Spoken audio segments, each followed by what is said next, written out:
트럼프 행정부는 연방정부 셧다운 사태를 야기한 이민법 협상과 관련 다카를 해결할 큰 거래를 원한다고 밝혔습니다. 뉴저지 한인 상록회는 오늘 정기총회에서 권영진 회장을 차기 회장으로 선출했습니다. 뉴욕시가 추진하고 있는 교통 혼잡세에 대해 찬반 공방이 벌어지고 있습니다. 어제부터 출퇴근 시간대 비거주자들의 레오니아 진입이 금지되면서 혼란이 빚어졌습니다. 기호용 마리화나 합법화에 뉴욕주도 동참할 가능성이 커지고 있습니다. 이상은 이 시각 주요 뉴스입니다. 여러분 안녕하십니까? KBN 뉴스입니다. 연방정부 셧다운은 풀렸지만 셧다운의 원인을 제공했던 다카 문제는 여전히 풀리지 않고 있습니다. 트럼프 행정부는 다카를 해결할 큰 거래를 원한다고 밝혔습니다. 23일 백악관은 연방정부 셧다운 사태를 야기한 이민법 협상과 관련 민주당이 트럼프 대통령의 요구 조건을 얼마나 들어주느냐에 합의 도출의 성패가 달렸다고 밝혔습니다. 믹 멀베인이 백악관 예산국장은 이날 CNN 인터뷰에서 우리는 큰 합의를 원한다. 우리는 애초에 다카 문제가 생긴 이유를 해결할 큰 거래를 원한다고 말했습니다. 다카와 멕시코 장벽 등 이민 문제가 전체적으로 하나의 틀에서 다뤄져야 한다고 보는 입장입니다. 특히 멀베이니 국장은 어떤 범위의 불법 체류 청년들이 어떤 방식으로 미국에 남을 수 있게 되느냐는 질문에 그것은 우리가 그 대가로 무엇을 얻는지에 달려 있다고 말했습니다. 워싱턴 정가에선 트럼프 대통령이 주요 국정과제 중 하나인 멕시코 장벽 건설 예산의 장기적이고 안정적인 확보를 위해 다카 문제를 협상 카드로 내세웠다는 분석이 지배적입니다. 반면 민주당은 다카의 부활을 주장하면서도 멕시코 장벽 건설 비용 예산에는 합의할 수 없다는 입장입니다. 이민 문제를 둘러싸고 여야가 의견차를 좁히지 못할 경우 다음 달 또 셧다운 사태가 재현될 수 있다는 우려도 있습니다. 비상대책위원회가 만들어지면서 내홍을 겪고 있는 뉴저지 한인상록회가 오늘 정기 총회를 열고 차기 회장 선거를 실시했습니다. 수차례 불출마를 선언했던 권영진 회장이 결국은 후보 등록을 하면서 박재희 후보와 대결을 하게 됐는데요. 표 대결에서 권 회장이 승리했지만 비대위 측은 인정할 수 없다고 반발했습니다. 보도에 지한샘 기자입니다. 뉴저지 한인상록회 차기 회장을 선출하는 선거에서 권영진 현 회장이 상대 후보인 박재희 후보를 누르고 승리했습니다. 권 회장의 연임에 반대하는 비대위 측은 선거 전부터 일부 2, 3일 임원진의 선거권을 인정할 수 없다며 선거 무효를 선언하고 투표를 거부했습니다. 생전 얼굴도 못 보던 사람들이 와서 다 이렇게 투표를 합니다. 이거 선거가 안 되는 거예요. 이게 보십시오. 이게 어디 정상적인 투표라고 보십니까? 논란 끝에 진행된 투표의 결과는 34대 12로 권영진 현 회장이 승리했습니다. 권영진 회장은 이번 갈등으로 인해 동포 사회에 누를 끼쳤다며 앞으로 임기를 통해 상록회 운영의 투명성을 입증하겠다고 밝혔습니다. 시간이 가면 잠잠해질 것으로 믿습니다. 그리고 다 상록회를 위해서 생각하는 것이지 상록회 밖에서 얘기하면 안 됩니다. 그래서 그런 뜻에서 정말 열심히 또 한번 해보겠습니다. 감사합니다. 박재희 후보와 비대위 측은 이번 선거 결과를 인정할 수 없다며 앞으로 대책을 강구해 나갈 것이라고 말했습니다. 오늘 회의 내내 계속 고성이 오고 갔으며 회의 중간에는 경찰까지 개입하는 등 눈살을 찌푸리게 했습니다. KBN 뉴스 지한샘입니다. 교통 혼잡을 분산하기 위한 연구가 이어지면서 찬반 공방이 벌어지고 있습니다. 합리적인 방안이라는 측과 불공평한 정책이라는 주장이 맞서고 있습니다. 21일 데이비드 에프린 뉴욕주 하원 의원과 베리 그로덴칭 뉴욕시 의원은 기자회견에서 뉴욕주의 혼잡세 부과 정책을 강력 반대했습니다. 에프린 의원은 혼잡세 부과는 명백한 불공평한 정책이라며 특히 맨해튼 외보로에 거주하는 주민들에게 엄청난 부담을 안겨줄 것이라고 주장했습니다. 그로덴칭 의원도 지하철을 이용하지 못해 어쩔 수 없이 승용차를 이용해 맨해튼으로 출퇴근하는 주민들에게 모든 부담을 지우는 부당한 정책이라고 덧붙였습니다. 이들은 혼잡세 대신 다른 방안이 논의돼야 한다고 강조했습니다. 지난 19일 픽스 NYC는 뉴욕시 교통 혼잡을 예방하기 위해 맨해튼 60가 남단 진입 차량에 혼잡세 11달러 52센트를 부과할 것을 권고했습니다. 마련된 재원은 MTA 전철 시스템 개선을 위해 사용됩니다.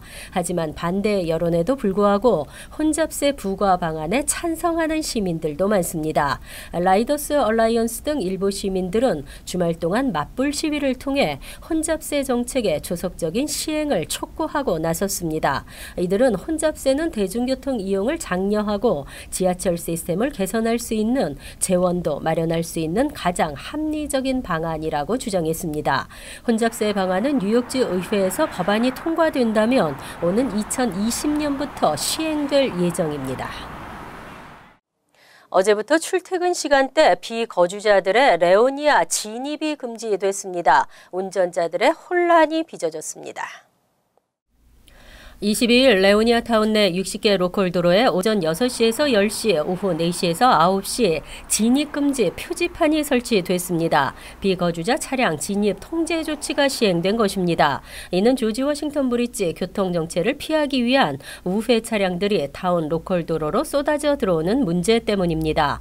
하지만 이 조치 시행을 미처 알지 못했던 비거주 운전자들은 큰 혼란을 겪으며 불만의 목소리를 높였습니다. 이런 상황 속에서도 레오니아 경찰은 비거주자 통행 금지를 계속 시행할 뜻을 밝혔습니다. 타운 정부는 시행 첫 2주간은 구두 경고 조치, 이후부터는 적발 시 $200의 벌금을 부과할 계획입니다. 다만 노란 통행 카드가 붙은 레오니아 거주민 차량은 제외되고 비거주자여도 통행에 정당한 사유가 있으면 도로 진입이 가능합니다. 하지만 공공도로 진입 자체를 막는 것은 위법이라는 지적이 나오면서 운전자들의 법적 소송 가능성도 제기되고 있습니다. 한인들 사이에서는 평소 이용하던 도로인데 벌금을 부과받을 수 있다는 우려가 나오고 있습니다. 레오니아 한인 상권의 매출 저하도 우려되는 상황입니다. 이민당국이 영주권 신청서 I-485 접수 차트를 발표했습니다. 영주권 문호 사전 접수 허용 우선 일자와 대체로 동일합니다. 지난 15일 연방국무부의 영주권 문호 발표에 이어 USCIS는 최근 2월 I-485 접수 허용 우선 일자를 발표했습니다. USCIS가 공개한 2월 I-485 접수 차트의 우선 일자는 국무부가 앞서 발표한 2월 영주권 문호의 사전 접수 허용 우선 일자와 동일했습니다. I-485 접수 차트는 USCIS가 I-485의 사전 접수를 허용하는 우선 일자를 지정하고 있어 국무부의 사전 접수 허용 일자와 차이가 있을 수 있으나 대체로 큰 차이 없이 운영되고 있습니다. 이번 차트에서는 취업이민 4순위 비성직자 종교이민과 취업이민 5순위 $500만 투자이민의 I-485 접수 중단이 예고됐습니다. 연방의회가 비성직자 종교이민과 $500만 투자이민 시효 연장 조치를 취하지 않고 있기 때문입니다. 가족이민은 1순위 2012년 1월 1일, 2A순위 2016년 11월 1일, 2B순위 2011년 9월 1일, 3순위 2005년 12월 1일, 4순위 2004년 11월 15일로 영주권 문호의 사전 접수 우선 일자와 동일했습니다. I-485 접수는 이 우선 일자 이내에 들어있는 이민 대기자에게만 허용됩니다. 기호형 마리화나 합법화에 대한 논의가 전국적인 추세입니다. 뉴욕주에서도 이에 동참할 가능성이 커지고 있습니다. 뉴욕주 2018에서 19 회계년도 행정 예산안에 기호형 마리화나를 합법화했을 경우 사회 경제적 영향에 대한 연구 예산이 포함된 것으로 알려졌습니다.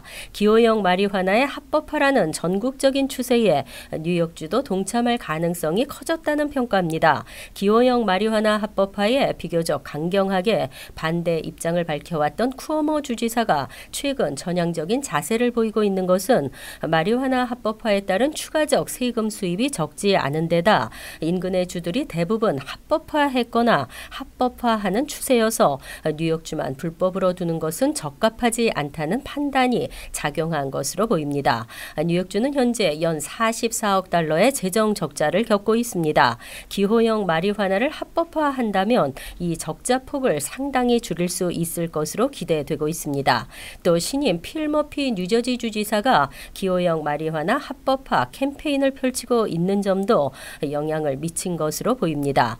뉴저지에서는 이를 통해 연간 3억 달러의 세수 증대를 기대하고 있습니다. 최근 NBC와 월스트리트저널이 공동으로 실시한 전국 여론조사 결과에 따르면 응답자의 60%가 기호형 마리화나의 합법화에 찬성하고 있습니다. 흡연은 질병과 빈곤의 연결고리가 되고 있습니다. 뉴욕시 보건국은 흡연자들의 금연을 돕는 스마트폰 앱을 출시했습니다. 보건국은 최근 금연보조 스마트폰 앱 헬프미 퀴즈의 출시를 발표했습니다. 이 앱은 애플 앱스토어와 구글 플레이스토어에서 내려받을 수 있으며 흡연자들의 금연을 돕기 위한 다양한 메뉴가 제공되고 있습니다. 앱 내에서 다른 사용자 또는 페이스북 친구와의 연결을 통해 상호 간의 동기부여를 할 수 있게 구성했습니다.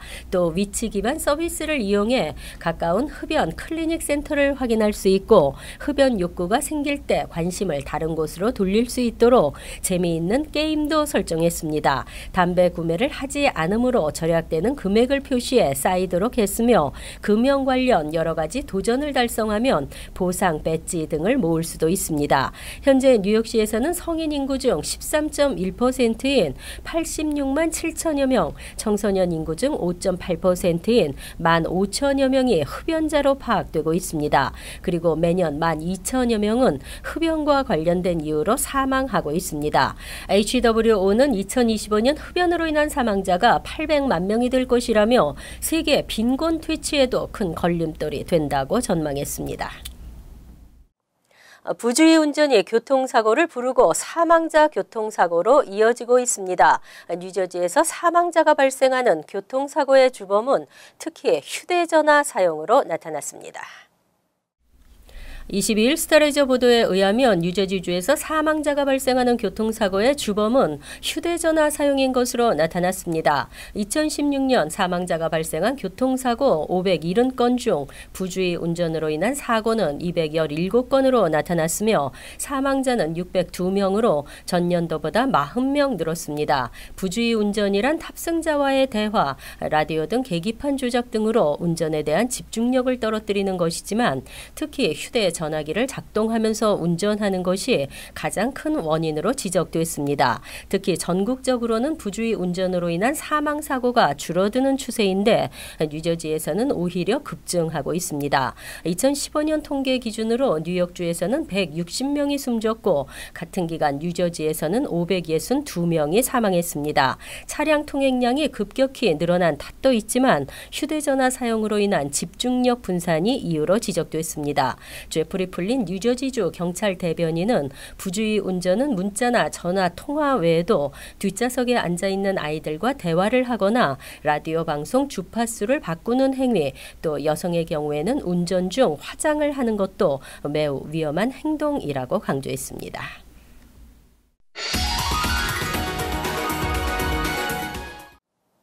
이어서 LA 지역 한인사회 소식입니다. 캘리포니아주가 리얼 아이디 운전면허증 발급을 시작했습니다. 가주 차량국 DMV는 연방정부 신분증 표준화 법안인 리얼 아이디 법에 따라 오늘부터 새로운 운전면허증 신청 접수를 받는다고 밝혔습니다. DMV 측은 리얼 아이디 발급을 위해서는 직접 DMV를 방문해 신분증과 캘리포니아주 거주를 증명할 수 있는 서류 그리고 소셜 시큐리티 카드를 제출해야 한다고 덧붙였습니다.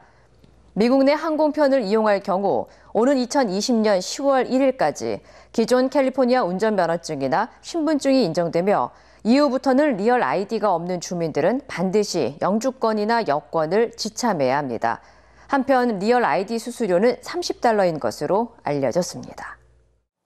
이번 주말 LA 다운타운에서 브로드웨이 예술 문화를 직접 느낄 수 있는 축제인 나이트 언 브로드웨이가 열립니다. 올해로 3회째를 맞는 이번 퍼포먼스는 오는 27일부터 이틀 동안 LA 다운타운 브로드웨이의 일가와 올림픽 블러버드 일대 9개 블락에서 개최되며 라이브 음악과 춤, 뮤지컬, 그리고 서커스 등 다양한 문화 행사가 마련될 예정입니다. 7개 섹션으로 이루어진 공연은 특히 미국의 공연 예술가 윌리엄 클로즈가 1999년에 고안한 악기인 세계에서 가장 긴 현악기 얼스 하프의 공연도 펼쳐집니다. 나이트 브로드웨이 측은 매년 참가자 수가 증가하면서 올해 7만 5천여 명의 관광객이 몰릴 것으로 예상했습니다. 이 행사는 지난 2015년 호세 위자르 LA시 의원의 브로드웨이 경제 부흥 프로젝트를 축하하기 위해 마련된 행사로 참가비는 무료입니다. 한편 이번 행사로 오는 26일부터 브로드웨이의 올림픽 블러버드와 일가 구간의 도로가 통제되며 오는 28일 재개통될 예정입니다. 간추린 소식입니다.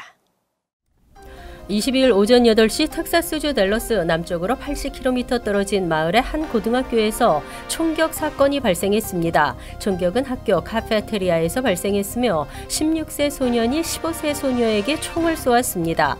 앨리스 카운티 경찰은 총격 직후 소년을 붙잡아 구금했으며 범행 동기를 조사 중입니다. 병원으로 후송된 소녀의 상태는 아직 확인되지 않았습니다. 20일 USCIS는 전국 5개 지역 사무소에서 10일 동안 시범적으로 새 시민권 증서를 발급한다고 밝혔습니다. 새 시민권 증서는 위조를 방지하기 위한 각종 장치가 활용된 것으로 알려졌습니다. 시범 발급이 성공적으로 이뤄지면 전국적으로 확대할 예정입니다. 이번 시민권 증서 디자인 변경은 시범 시행이어서 시민권 신청 과정은 종전과 변동이 없으며 예전 증서도 유효합니다. 뉴욕주 고속도로 공사는 마리오 코모 브리지의 미납된 통행료를 2월 26일까지 납부하면 벌금을 면제해주는 프로그램을 실시합니다. 캐시리스 톨 도입 후 통행료 고지서 분실 등으로 인해 자신도 모르는 사이에 통행료 체납자가 돼 벌금 부과 대상이 된 차량 소유주들을 위한 것입니다. 2016년 4월 24일부터 올해 1월 31일까지의 통행료 미납 차량들이 대상입니다. 뉴욕 가정상담소는 한인 여성들의 취업을 돕기 위해 2월 13일부터 15주 과정의 직업 교육 프로그램을 실시합니다. 프로그램은 초급, 중급, 고급 컴퓨터와 재봉, 영어 등 다양한 수업이 제공됩니다. 컴퓨터 인터넷 강의는 매주 수요일 오후 2시에서 4시, 재봉 초급반은 수요일 오전 9시 30분에서 오후 12시 30분에 진행됩니다.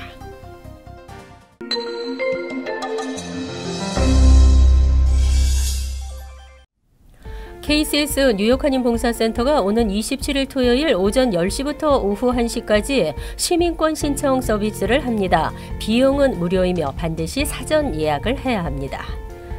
북미 민주포럼은 오는 28일 뉴욕 플로싱 금강산 연회장에서 AOK 정현진 대표를 초청해 풀뿌리 통일 운동의 비전과 과제를 주제로 간담회를 개최합니다.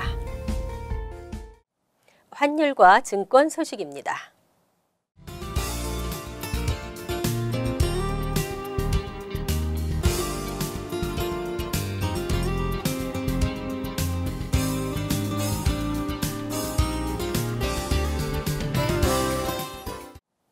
이어서 날씨입니다. 수요일은 대체로 맑고 간간히 흐리겠으며 춥지 않겠습니다. 낮 최고 기온은 42도, 섭씨 6도, 밤 최저 기온은 26도, 섭씨 영하 3도로 예상됩니다. 목요일은 대체로 맑은 날씨에 쌀쌀하겠습니다. 금요일은 화창한 날씨가 예상됩니다. 이상으로 KBN 뉴스를 마칩니다. KBN과 함께 편안한 하루 되시기 바랍니다.